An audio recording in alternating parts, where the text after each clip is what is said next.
Occur, but we can go ahead and get started now. Alrighty, you are now live.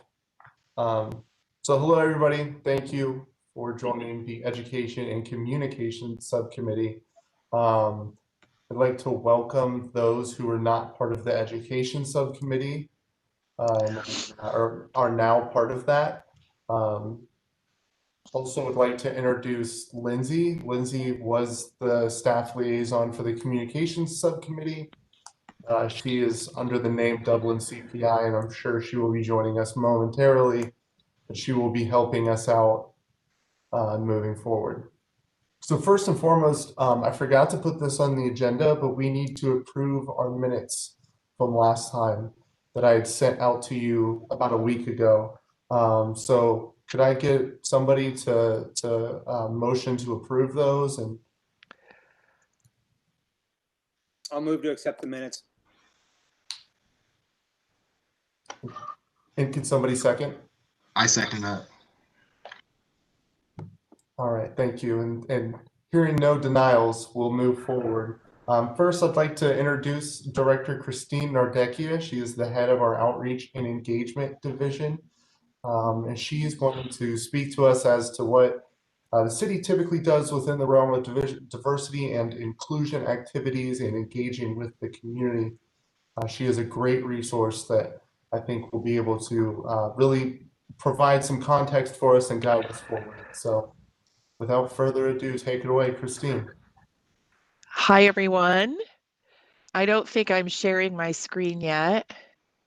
And, oh, for heaven's sake, it's such a big document. I'm having trouble, so let me try again. It's good to see those of you who are familiar faces. Let me get this up here. My apologies. You'd think we'd all be experts by now, right? At this stuff. But I ended up closing the program, and I apologize for that. What I have learned in this transition to digital work is that things rarely go 100% perfectly.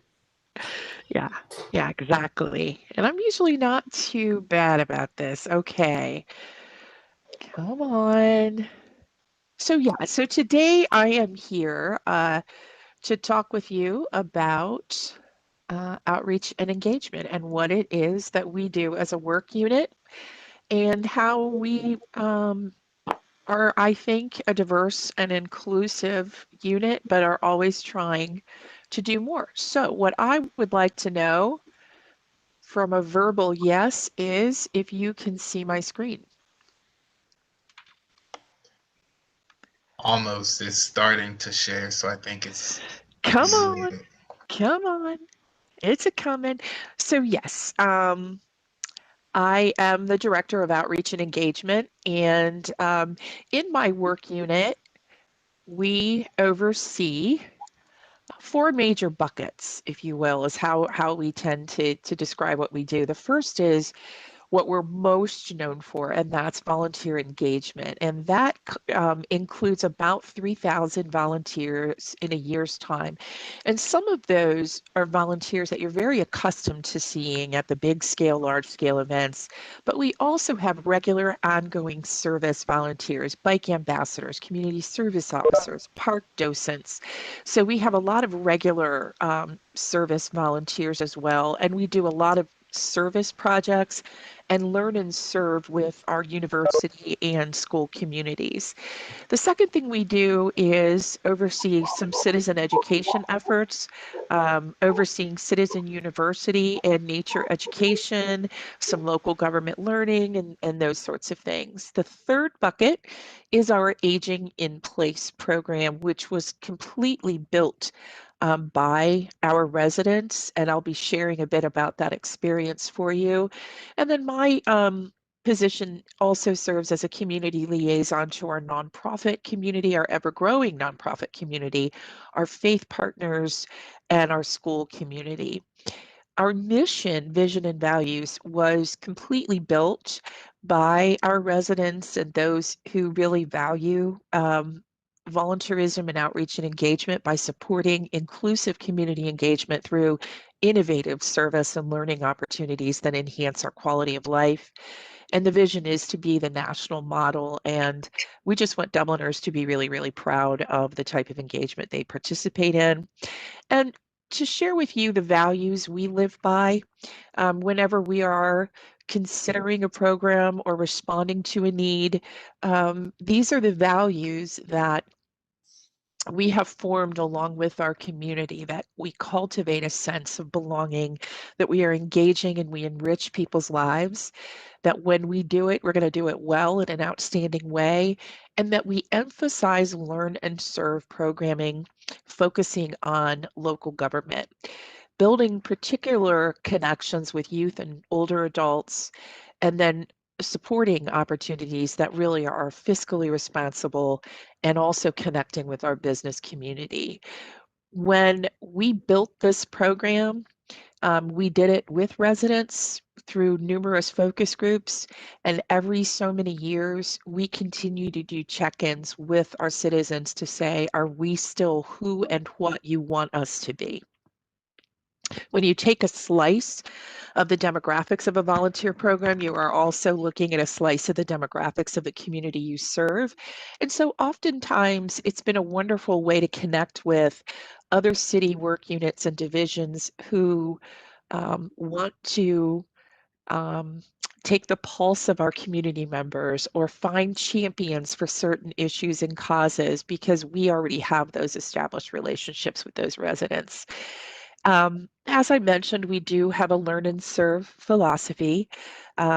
So if you're going to pull a weed out of the ground, you're going to understand why it matters, why invasive species are a problem, or how this bike tunnel enhances the wellness and connectivity of our community. And then there's also a photograph of our Citizen University participants. So you don't get away scot-free by just coming to do something. You're going to learn the why and the impact of what you're doing.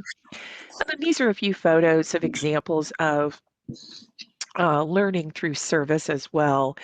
Whether we're talking to our third graders at Dublin City Schools on the council manager form of government, Citizen U, or we even have a children's volunteer program responding to many, many years of residents asking, why can't my kindergartner be a volunteer? So we've created a program called Kids in Dublin Service, or KIDS, that teaches the value of reaching outside of oneself, and the impact has been extraordinary, to the point where we now house that at Avondale Senior Community Village to just have that intergenerational service. Another one of our quick volunteer programs I want to give you an overview of is our Culture Corner. And it's a group of residents, and I really think this can be raised to another level, who help to inform our recreation services staff on the various cultures and celebrations that we have here in Dublin. And they are featured at a corner physically within the Dublin Rec Center. And that, of course, in non-COVID times, is the largest foot traffic building we have, with about almost 2,000 people a day walking through. So here's an example of the Diwali board that they put up, and it's a great source of pride and sharing among the residents who serve on that Culture Corner committee. Now, during the pandemic, we have convened a group, Dr. Hoadley knows about this well, called Dublin Cares, and it fell to us to determine what essential functions we would be overseeing in this state of emergency, and the city manager determined that one of those essential functions needed to be the well-being and care of our community, particularly those who are isolated and those who may be marginalized in some way. So our answer to that was to develop Dublin Cares, which is a group of all of our nonprofits, our faith leaders, and school communities to discuss community care and well-being. And I have to say, the synergy that has come out of that has been extraordinary. We have come upon a few people who are homeless, for example, in our community, and we are able to reach out to our faith community to immediately get with those specialists and those congregations who are trained to work with those folks and get them to assistance and help and care. Our food pantry quadrupled the number of people it served in the latter months of last year. The Welcome Warehouse has been inundated with needs for rental and utility assistance and just real hardship. And those typically are referrals that are coming from the guidance counselor community in Dublin City Schools. So just telling these stories, which was once a week, by the way, when we met, and we're now only meeting once a month, for the faith and school and nonprofit communities to be having those discussions has made all the difference. And the Dublin Community Foundation as a funder of some of those initiatives as well. We have completely needed to repurpose how people serve during this pandemic, and have come up with some pretty innovative ways through whether it's kindness bingo or asking people, hey, if you can help in any way, let us know and we will match you to a neighbor. Anything we can do to help prevent isolation, even if it's just to shovel someone's walkway and drive. And I have to tell you, this is one of those weeks when it just feels really good to serve the Dublin community. We put an email out Monday to say, we're in for some weather this week. There are going to be some folks who are going to be struggling. Can you help? And we are able to match people who are struggling with snow removal this week to willing and helpful neighbors. So it's been, as frustrating as this weather has been, it's also been that inspirational. Some other ways we have repurposed service is we've asked people, if you look in the upper left of this slide, to take their dogs on a regular basis to visit our seniors, particularly those in senior living communities, which has made a world of difference. And it has sparked those programs to connect with those organizations to go on and on. We did Flocks of Hope last year, which was the Japanese tradition of making 1,000 paper cranes. And it is said that if one who makes 1,000 paper cranes is granted a community wish. And so we asked our residents to learn about this Japanese tradition and make origami cranes, and in hopes that we would get 1,000 of them to display for a community wish of wellness. And we got well over 2,000 to the point where we were able to send them to senior living communities and homeless shelters as well in Central Ohio to talk about that Japanese cultural tradition and to even make their own cranes. We also are in love with projects. So TEDx Innovation Drive, for example, began as a volunteer project that we get to facilitate. At the bottom right, you see a young man showing a senior citizen how to use technology. We have teen tech support and teen buddy programs that pair teenagers with senior citizens to teach them how to be included in their community through technology, and explain it in a way that isn't like a robot. And then finally, at the top right is something we're really proud of that Kofi helped get started, and that is the Martin Luther King Jr. Sunday Supper.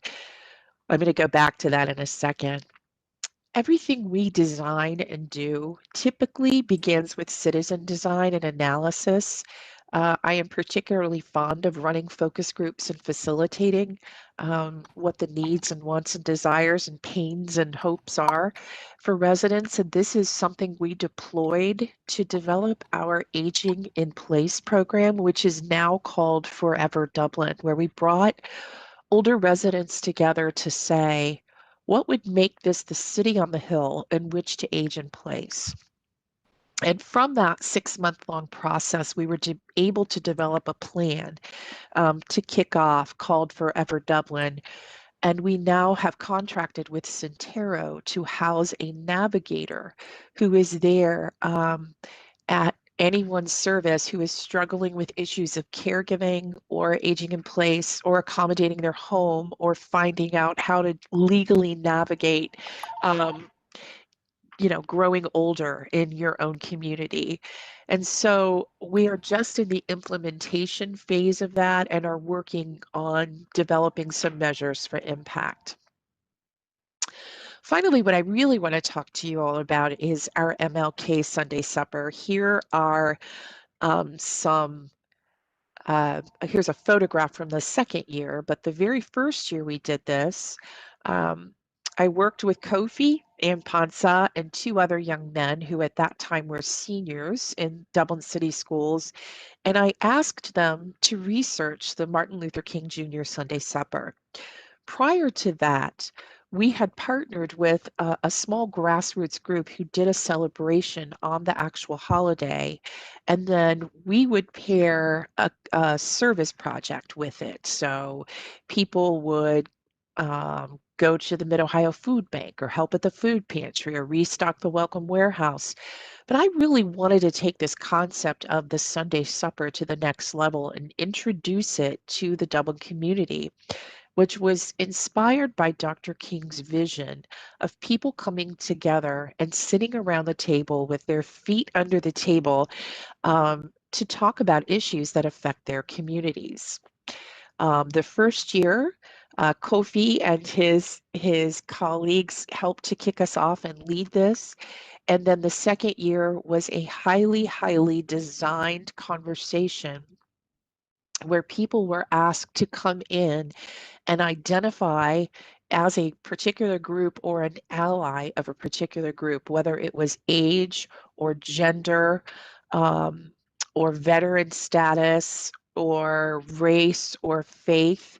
And then we put those people around in a very designed way at those tables. And then we trained volunteer table facilitators to have these discussions. The impact was extraordinary. Now, unfortunately, MLK Monday typically happens on one of the worst winter Mondays of the year. And it was pretty difficult in the 2019 to bring folks together because I think it was sub-degree weather. Nothing was open. And then, of course, or no, that was 2020. And then, of course, this year we couldn't bring people together. We also needed for this to be limited to 150 people. It's pretty difficult to have an effective community conversation with more than that, as much as we would like to say, no, we need this to be huge and big. It's much more effective to be small and a little bit more intimate at your table. So this year, since we were not able to come together, we instead promoted the MLK Sunday Supper at home. We asked Kofi to be a spokesperson for it as one of the founders. And then we developed these questions for people to have their own Sunday supper at home to actually talk about how people engage with different backgrounds. How do we ensure that we're includers to our diverse neighbors?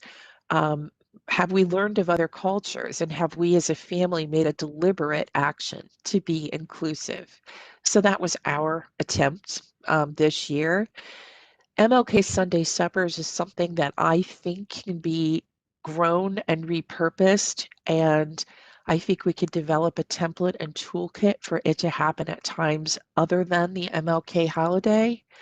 I have certainly always dreamed of making that a massive holiday week where we take groups to go on the Civil Rights Trail or, down to Atlanta or wherever. But I think there's a lot more we could be doing.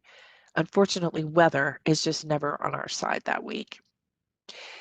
Where we go from here, I think as a Department of Outreach and Engagement, we certainly want to continue our successes in innovation.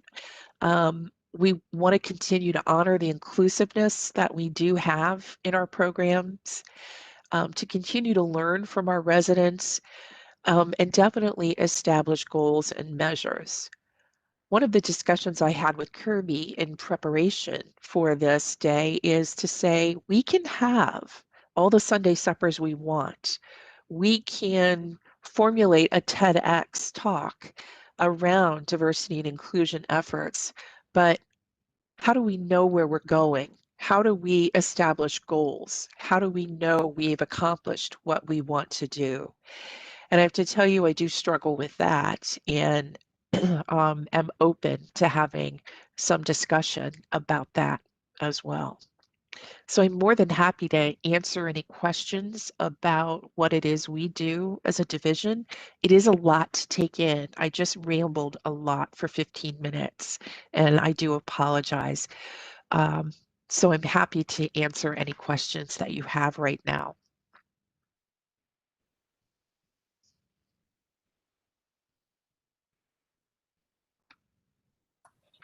First off, Christine, thank you so much for that presentation. That was absolutely wonderful. And it's great to peek behind the curtain and get an idea of what we do as a city. For those of you who weren't with us for our last meeting, we spoke a lot about our aspirational goals as a subcommittee, many of which revolved around creating a education speaker series and hosting more community events in which the community as a whole has an opportunity to learn about diversity, equity, inclusion, and try to have teaching moments in a more formal setting. And so I would ask that we ask Christine questions about where we could go as a subcommittee, as well as maybe where the city could go from here. I do want to add one thing about the community conversations that I have engaged in, particularly those that were centered on our Aging in Place project and those that were centered on the MLK Sunday Supper. These are amazingly emotional conversations and charged conversations to have.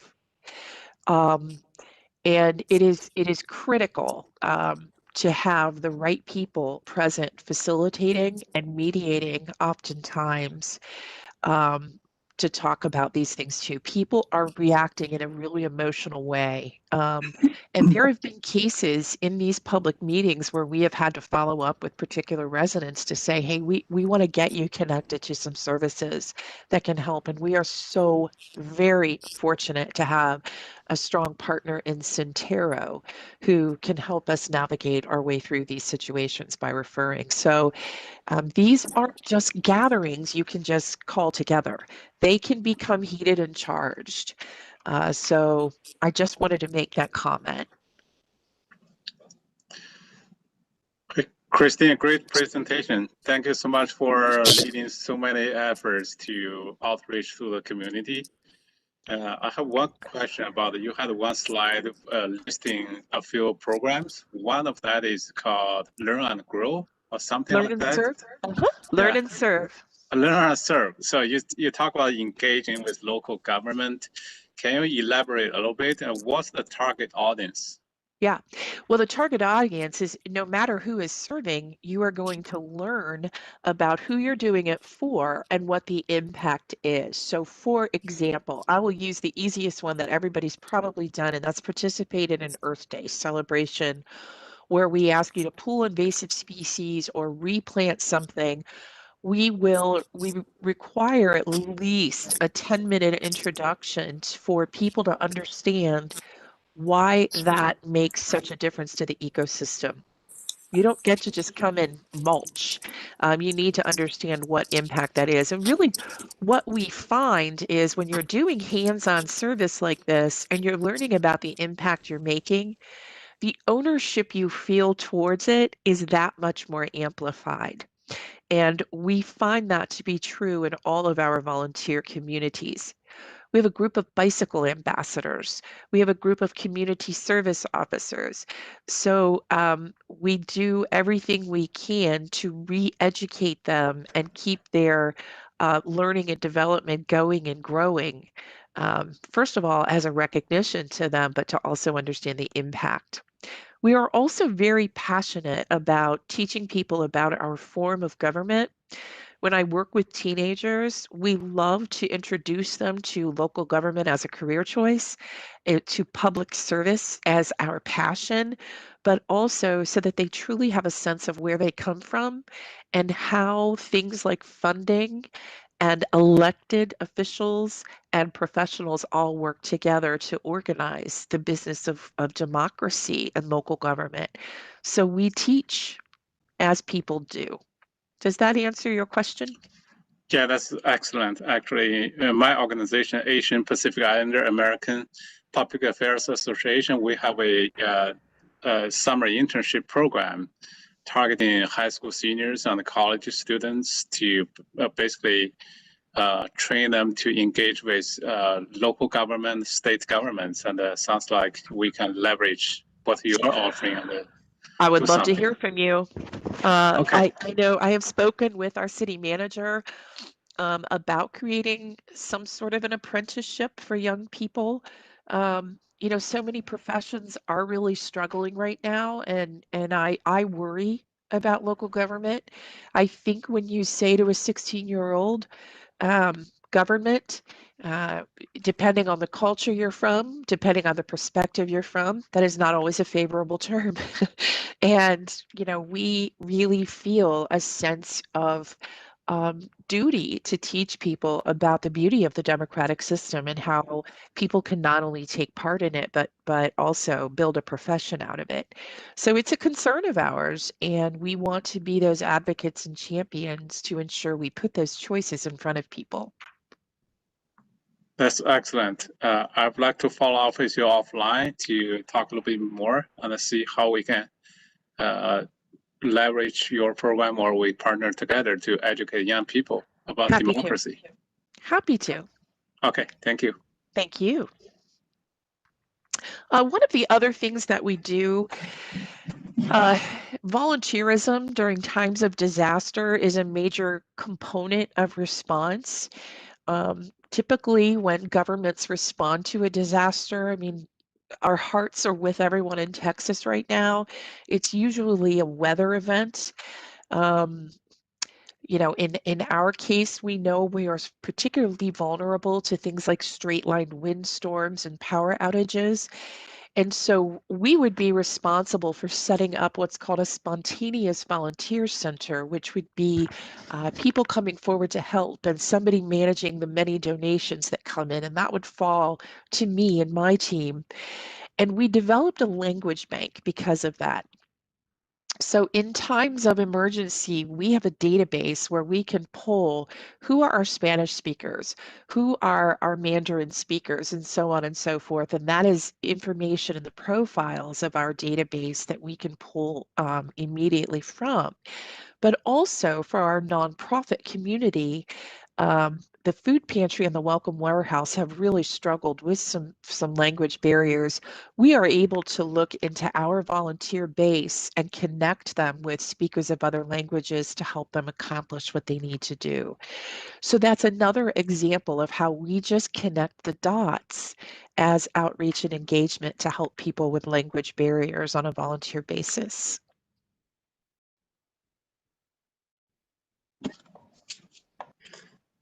That's great. Thank you. Something that I was thinking about was you mentioned something this subcommittee has been talking about is more speaker series, and you mentioned almost having similar events to Martin Luther King Jr. Sunday Supper, and it got my mind going. I think the specifics can be ironed out later, but I think it'd also be a great idea to have a similar speaker series like Martin Luther King Jr. Sunday Supper, but you organize it tactically, like how you did with the second one, how you had specific people in specific areas, but instead of it being about MLK Day, you have it about a prearranged specific topic.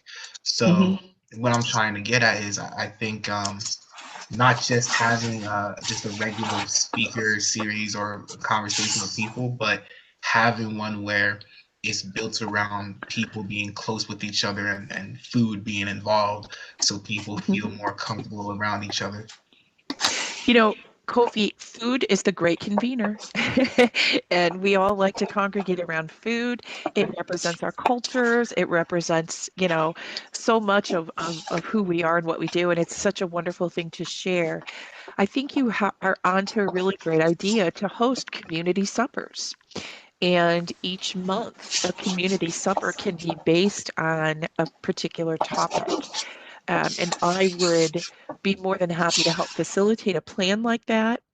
There are certainly sponsors who I think would would be willing to help with the funding of such a thing, it's wonderful. Or people can just bring their own meals, and the funder can just provide desserts or something. So if you want to take a look at the model of how we've facilitated Sunday suppers and call them community suppers, you can have a different speaker leading a facilitated topic each month or quarter.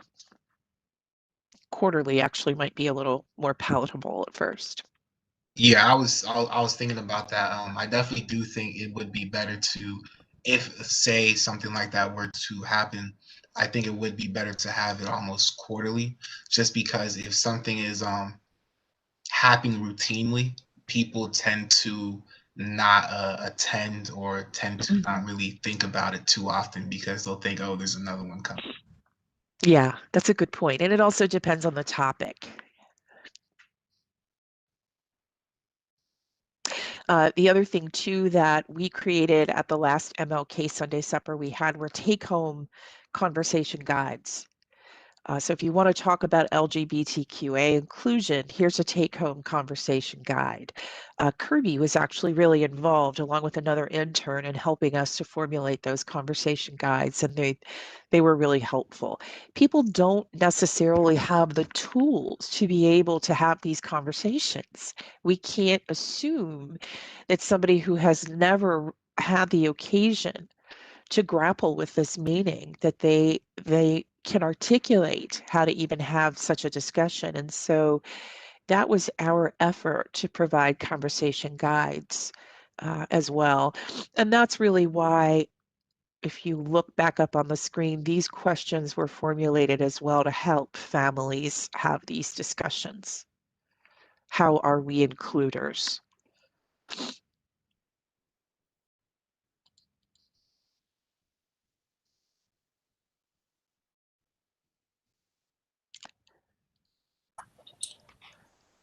So Anyone last week, else? when we had a conversation, I kept thinking of Citizen U and how it's just a great avenue to educate the community as to the function of local government and how we work. And I was thinking, you know, when we were going through some of our goals of educating the community, but also having communicating with the community and ensuring that we get our message across, I was wondering, do you think that there is an opportunity with Citizen U to incorporate some of these diversity, equity, and inclusion goals and values? Absolutely. I think for those of you who aren't aware, most, particularly leading edge cities, have what's called a citizen academy. You know, you've heard of citizen police academies. Well, oftentimes cities have the overview, and we call ours Citizen University, or shortened to Citizen U.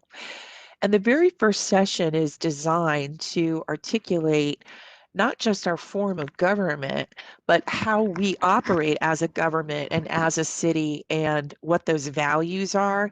And I do think there's definitely an opportunity to include our DE&I, both internal and external efforts in that. And I am more than happy to consult with all of you to include that in the curriculum. And maybe even have you as one of the spokespeople to talk to our residents who take that program. We've just made the decision we're not able to do it again this year. The benefit of a citizen university is its hands-on approach, and you're face-to-face, you know, with the person who's inspecting your sewer with the sewer camera, or the person who's measuring chemicals in pools, or doing the planning. So we are going to do a video series of Citizen University that explains sort of these overarching buckets, if you will, and we'll be happy to include the DE&I efforts in them. Absolutely. And one of the end goals of the community task force is to create an advisory board that will be long-standing and advise council moving forward. And I think that would be an awesome opportunity for them to engage with that project. I mean, I would like to ask this committee, I'm so impressed that you've all stepped forward to serve. We lead such programmed and such busy lives, and I am so impressed that you are following this passion and this sense of duty to Dublin. But I would like to know sort of a brainstorm of what goals you have and how you'll know if you're going to accomplish them. It's a big question.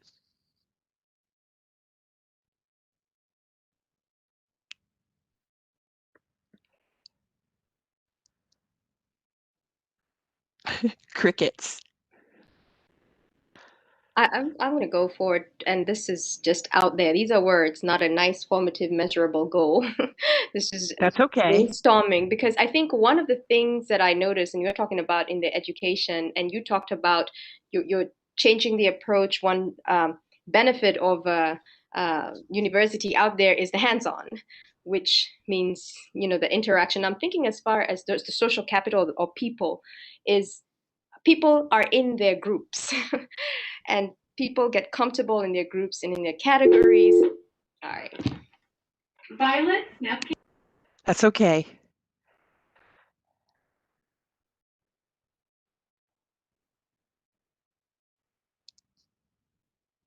Okay, sorry about that.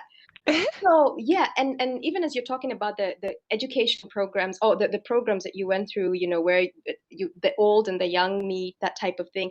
I think what I would like as a goal, I want to be able to say I grew up in Dublin, or if my kids grew up in Dublin, and they could tell you about the Asian culture, they could tell you about the Indian culture, and not just from reading books, or not just from a one-day event where we went to an MLK, but because these groups interact often in whatever project. And at this point in time, I feel it has to be orchestrated. It's not going to naturally come. So as I said, I wasn't giving you a goal, I was just giving you words. Well, I love that perspective, and you're right. I think we're really good at pairing up people to serve together as part of the learning equation, whether that is a person who's on the spectrum who might need a buddy volunteering with them. And we believe that no matter where a person is, that volunteerism and community engagement helps them live their best life and helps them develop that sense of ownership and connection to their own community. So there are times when we do deliberately match folks, and it tends to be focused on people with disabilities or age groups. But that gives me a lot to think about on how we can be inclusive in how we actually design service and add that as a part of our learn and serve philosophy. One thing that we do for every physical volunteer project is we implement mandatory stretching. So if you're going to do something physical as a group, whether you're a corporate group or a youth group, it doesn't matter. We have that philosophy in the city for all of our labor forces.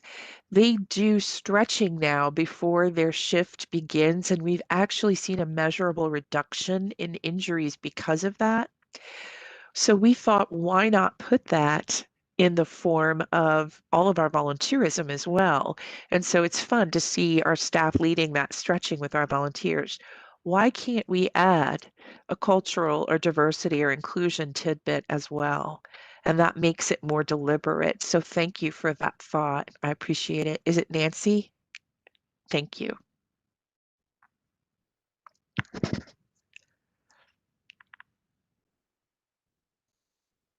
And I tossed out a goal out there that I don't want things to stop at just accepting somebody, because there's a lot of people with different backgrounds, and you can accept somebody but still not understand that person. So I feel like a good goal would be to educate the community and accept people, but also understand them and interact with the people of different backgrounds.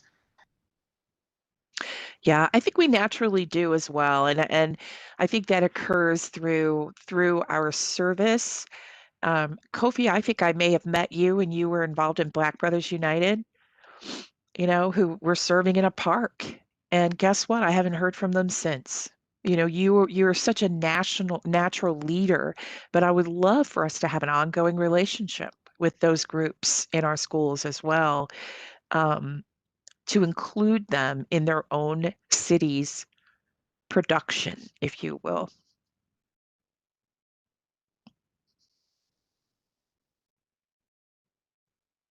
Sometimes people come to us and want to volunteer to work on their English skills as well. And we love that. I mean, there are as many different motivating factors for people wanting to attend a program or volunteer as there are people. And so sometimes language is a motivating factor as well.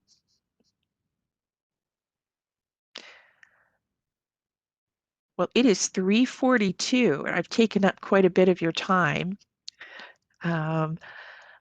I will remind you again, if Lindsay is on here, of the vaccination town halls, and I know the city will be spreading that word that begin around the state. Hi, Lindsay. That we will be sharing those town halls as well. We are not hosting them, but we are sharing the messaging for the different cultural groups. So I would remind you all to seek that and look for that on the city's website, and I'm assuming in social media as well, Lindsay. Yes, absolutely. We're getting that out today. And this is a good chance for me to promote our e-news. So if everyone would like to sign up for our e-news on our website, that's how we get a lot of that information out there, in addition to following us on the social media platforms as well. So if you go to dublinohiousa.gov/e-news, you can get emails from us. And we usually do them about once a week.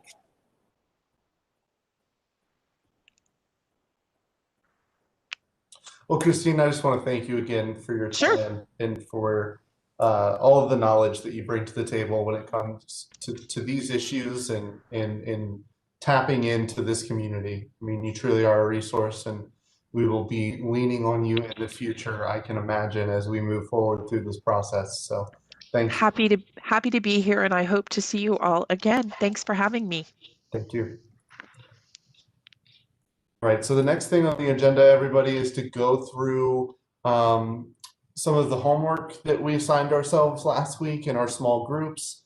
I know after our task force meeting the other evening, it has kind of altered where we're going to go from here, which we'll have a quick discussion about that. But I just wanted to give everybody an opportunity to report out on what they looked into over the last couple weeks.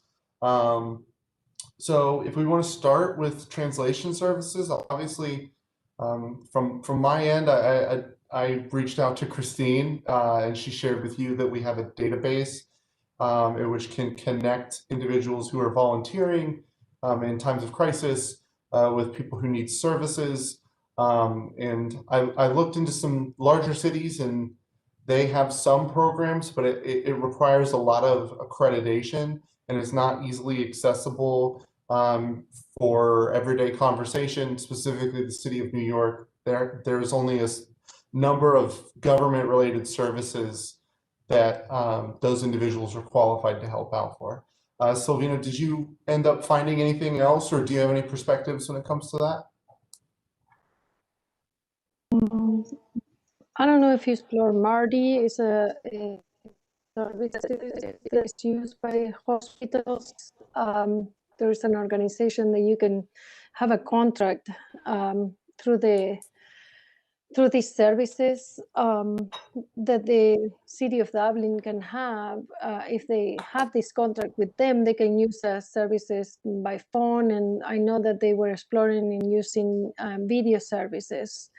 I know the city, the school, Dublin schools use these services to communicate with parents, not only in Spanish, but in all languages.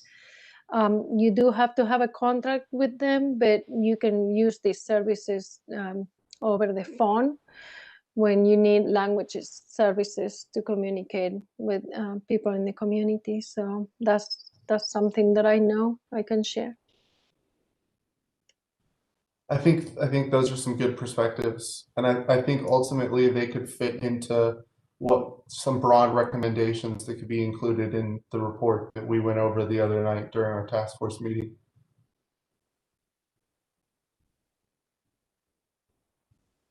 Does anybody else have any comments or questions regarding translation services? All right, hearing none, moving on. Next, we have youth outreach and engagement. Both Jamil and Sammy are not here today, unfortunately. So Will, do you have anything for us? So I went and talked to Hilliard's director of equity and inclusion for the Hilliard schools, just to kind of figure out what they were doing and if we could possibly use any of their ideas. It sounds like they're doing it similar to us, where they have a task force with students on it. They have a task force for, it sounds like, each school, and so then they have smaller groups that will report to, like, for example, if Jamil, they would have a group at Kaufman, and then Jamil would kind of be Kaufman's representative within the task force, so you get a broader perspective within that. And then she was very excited about possibly doing cross-community work. She mentioned that Hilliard and Dublin had done some stuff over mental health, and she thought it'd be a great idea to possibly steer the focus towards diversity, equity, and inclusion. But I think that's all I have for now. But That's great. Thank you so much for pulling that together. And for those who aren't aware, the task force at large did create a youth subcommittee on Monday night. So Will and you'll be probably bringing that forward to them, but we'd love to continue to hear updates about it. Does anybody have any comments, questions, concerns regarding youth outreach and Will's conversations with the Hilliard School District? Hey, Will, can you get the name of that person to me? yes. We can talk after so I can make sure that they have the invite. Yes. Okay, thank you. Yep. Next, we have Black Brothers United with Kofi. Thank you. So I wrote down a couple of notes I wanted to go over during my allotted time, but Christine's presentation almost knocked out 90% of everything that I wanted to talk about just because of how great her presentation was. So I wanted to really just talk about broad recommendations that I put together. One, I feel when it comes to Black Brothers United, there are many groups like this in the city of Dublin, in Dublin City Schools. The goal is not really more like, oh, we need to make more. It's more of we need to find these groups because there are talented individuals within Dublin and there are amazing groups within Dublin as well. So with that being said, one of the broad recommendations that I had was for the city of Dublin to commit to a plan to identifying these groups and these individuals. Next one was the city of Dublin commit to working with Dublin City Schools on identifying these passionate youth, because youth, they consistently have bright ideas and are very passionate. So I wanted to see the city of Dublin commit with working hand in hand with the city of Dublin City Schools on that. And lastly, I wanted to recommend that I feel the responsibility here, it really needs to be on the city to find these individuals and not the individuals to find the city. I feel the city, that's something that they got to prove to the individuals and the groups that they have to, these individuals have to be willing to come and work with the city.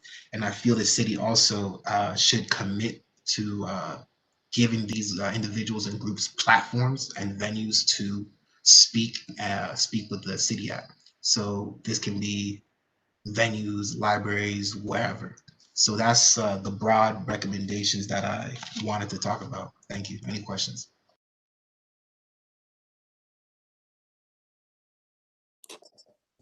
Before I throw my 2 cents out there, does anybody have any comments or questions? I'll just offer one comment. Kofi, I think that was a great set of ideas here. And the only thing I'd say is we want to make sure we're also including the Hilliard schools in those as well. We've got Will on the call today, so that's the only suggestion I would make there.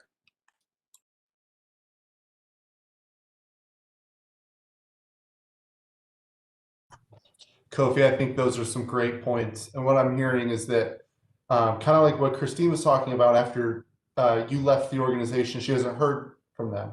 It's formalizing those relationships, and as they become formal, they are long standing. So I think a really good opportunity is to suggest that the future Diversity and Inclusion Advisory Board serves as that platform and formalizes those relationships and works with the community to bring in those recommendations, those unique, diverse perspectives, and then they're then a phone call away from City Council and therefore the city manager and the rest of city staff. So I think those are some great perspectives, and I think that the end goal of this task force will ultimately serve to logistically navigate that. Yeah, I think that's a great way to put it, formalizing the relationship, because when you have a formal relationship already established, you don't have to consistently go out looking because it's already there. So I appreciate that. Yeah, that's very good. Any other comments, concerns, and insights before we move on? All right, hearing none. Next, we have community group points of contact with Dr. Hoadley. Dr. Hoadley, did you pull anybody together? Actually, Sylvina was very helpful for this. So Sylvina, can I hand the baton to you and you just share, she sent me multiple different names and multiple different contacts. Yeah, I contact parents were interested in sharing their insight on how their experience was coming in, and these are parents in different schools in different grades, so they're interested in having a conversation with the superintendent and sharing their children experience in the school. So we are in the process of getting that together so they can communicate and having this meeting. So probably in the next, we will have some more information to share with you all. And Kirby, I'll share, we made the most progress working with our Latinx community here, but we're also out doing some outreach for our Asian community, which we want to break into Japanese and Chinese, also Indian. We want to make sure, because that's about 30% of our student base is in the Asian population here. So we've got several names on a list, but we just haven't made all the contacts that we need to date to bring those names to the committee here. Thank you. Those are some great points, and I think they will serve as great resources as we move forward with putting together the recommendations that we've been tasked with. Sylvina, I see that it's almost 4, so you may have to hop off here in a second, but I wanted to thank you for the work that you put in. Does anybody have any comments or questions of Dr. Hoadley or Sylvina when it comes to community connections?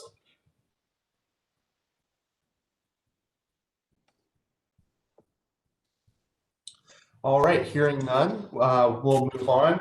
I introduced myself and thanked everybody for coming as we joined, but some people have trickled in since then. I would just like to introduce Audrey Bannister, Vincent Wang.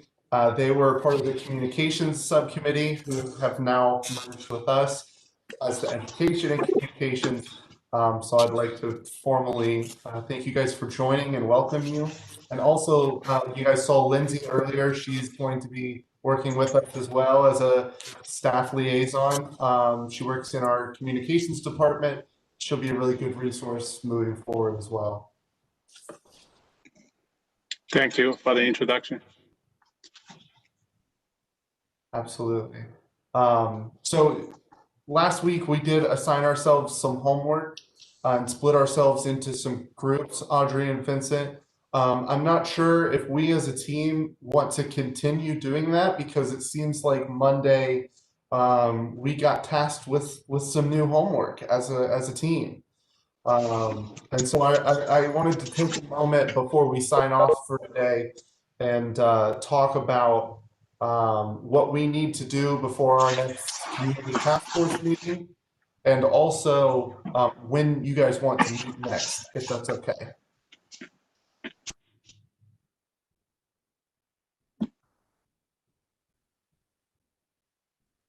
Vincent, I'm sorry, I muted you because I was hearing background noise and now you're not talking. Could you unmute?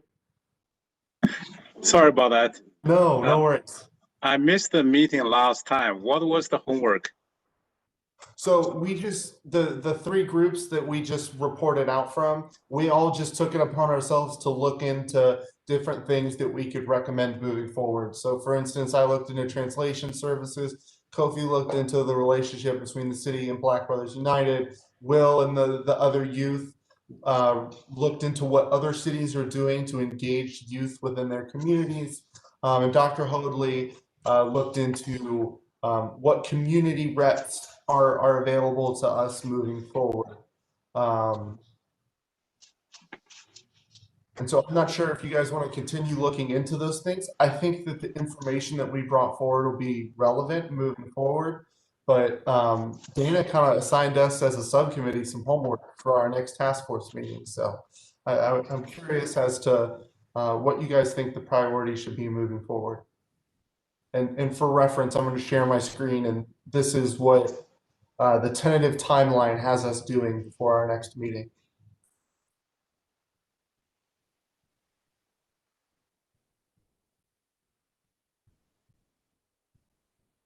If my computer ever loads. There we go. Okay, so the March 16th meeting, we are to discuss aspirational goals for assigned key priority areas. If you guys remember, those were part of that presentation that I ran through.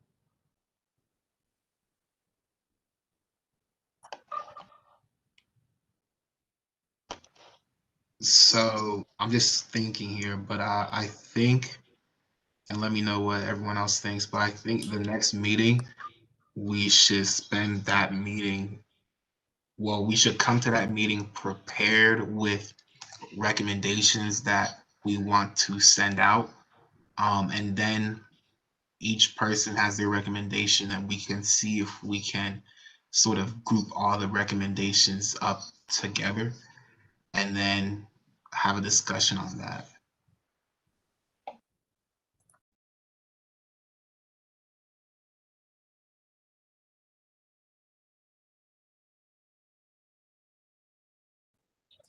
Kofi, I think that's a great idea. And just to remind everyone, we're speaking of the priority areas that were part of that PowerPoint in which the task force adopted as the baseline. So I think it's a good idea if we all go back and look at that PowerPoint before our next meeting, take a look at those priority areas for communication, education, and engagement, and suggest changes or additions to those key priority areas so that we can have a deep conversation about it at our next meeting before the task force meeting. So then when Kofi reports out at the task force meeting, he can eloquently say, we like these key priority areas, we don't like these, and this is why.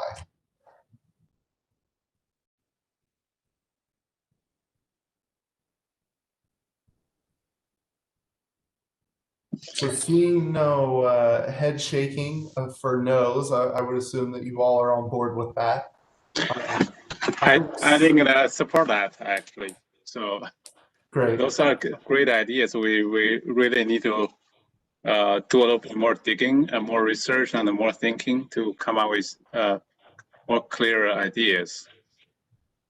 So the PowerPoint, Charles, do you remember when the PowerPoint was sent out? I was trying to look for it. I made it so I can send it to the entire education subcommittee group after this. So I will make sure that you have it so that you can review it for our next meeting. Okay, thank you, sir. Absolutely. So the subcommittees aren't going, as you can see down here, on April 18th is when we're actually going to present our finalized aspirational goals for the priority areas. So I don't think we need to have anything set in stone by this March 16th, but we should at least have had a conversation about it.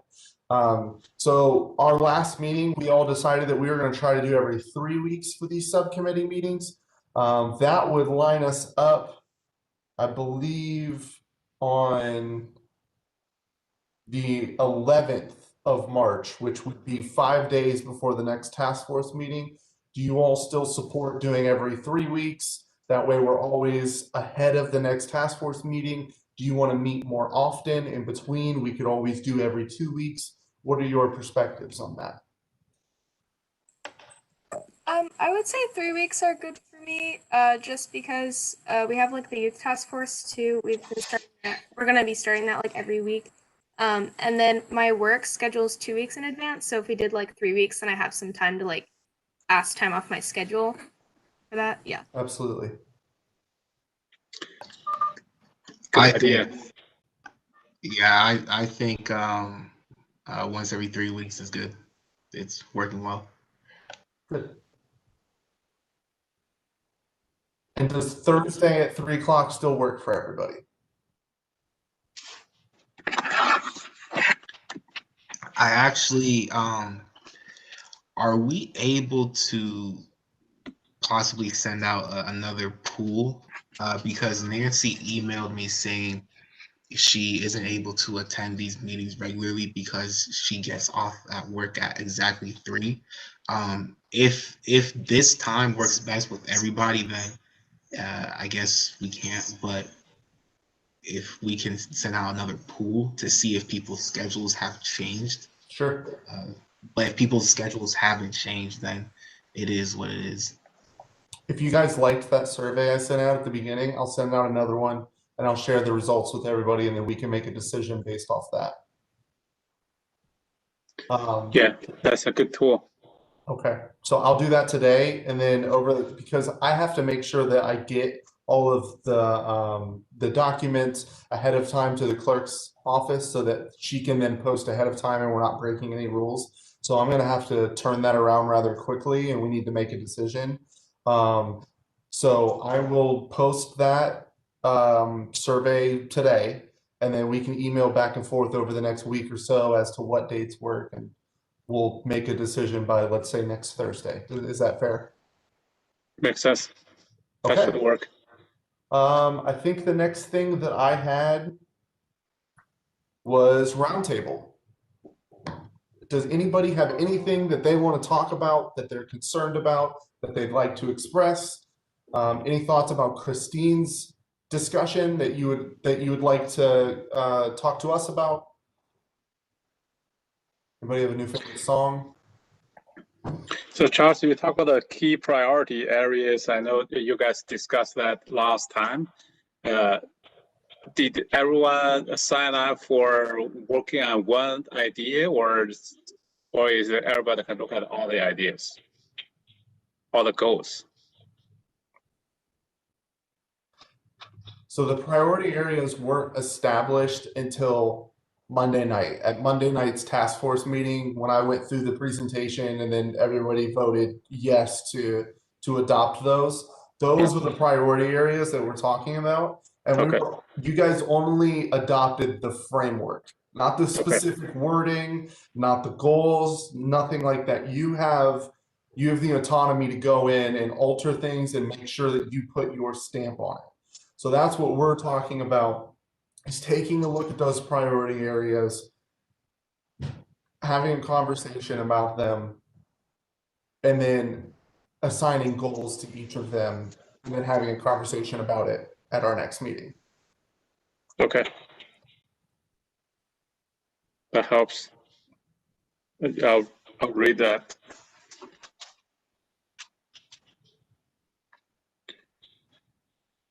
So how do you think we can work with Christine? She will be invited to join our meetings periodically, or do we expect to have some kind of working relationship or liaison relationship, like on an ongoing basis of these meetings? So I don't think that she would have a problem with me sharing her email with all of you. And if you ever need anything, you can reach out to Christine. She's that type of person. She loves what she does and she's good at it. If you all would like to have her here more often, all you have to do is request. and I can ask if she'll come and brief on a subject or answer questions. You guys can also give me questions to take to her, and I can do that for you. But really, it's up to you. Okay.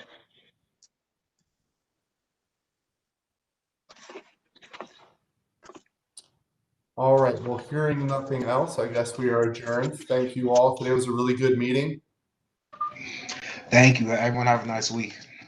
You as well. Thank you, Charles. Thank you, everybody. Yeah.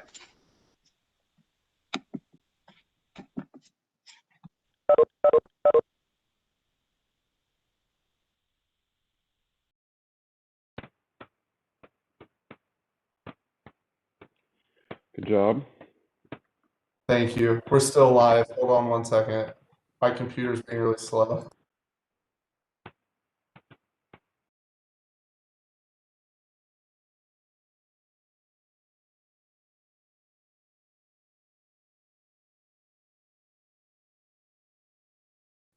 All right, well, I just X'd out of it, so hopefully that means that we are no longer live. Does it go live on YouTube or what's the platform? Yeah, it's on YouTube. Gotcha.